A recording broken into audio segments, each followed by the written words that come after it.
করতে হয়েছে এর আগে এসএসসিকে, পর্ষদকে।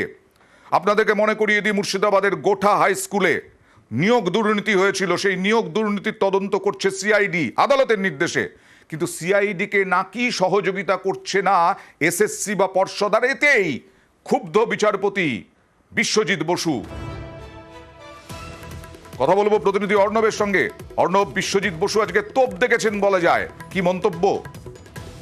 স্কুল সার্ভিস কমিশনের যাবতীয় মামলার আমরা জানি বিশেষ ডিভিশনে যে শুনানি হচ্ছে, কিন্তু নির্দিষ্ট এই মামলা গোঠা হাই স্কুলের মামলা। সেই মামলাতে আজকে বিচারপতি বিশ্বজিৎ বসুর কাছে অভিযোগ করেন সিআইডি আইনজীবী যে স্কুল সার্ভিস কমিশন এবং মধ্যশিক্ষা পর্ষদ তারা যখনই তারা কোনো নথি বা প্রয়োজনীয় তথ্য চাইছে, অসহযোগিতা করা হচ্ছে এই দুই পর্ষদের তরফে বা সংস্থার তরফে। এবং এখানেই বিচারপতি বিশ্বজিৎ বসু কার্যত ক্ষুব্ধ হয়ে বলেন যে এরাই তথ্য প্রমাণ নষ্ট করছে, এসএসসি এবং মধ্যশিক্ষা পর্ষদ এদের অফিসে তালা লাগিয়ে দিন।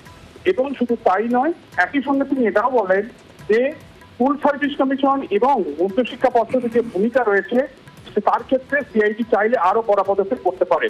বিষয়টা হলো এই স্কুলের যে ঘটনা, সেখানে বাবা প্রধান শিক্ষক এবং ছেলে গৃহ শিক্ষক, এই ঘটনা ছিল দুজনকে গ্রেপ্তার করেছিল সিআইডি। কিন্তু দেখা গেছে এই মামলা চলাকালীন হঠাৎ করেই ওই বিদ্যালয়ের আরো দুজন শিক্ষক তারা রিজাইন করেছেন। কেন রিজাইন করলেন, কারণ কি? কারণ জানা যাচ্ছে তারাও নাকি একই রকমের দুর্নীতির আশ্রয় নিয়ে চাকরি পেয়েছেন।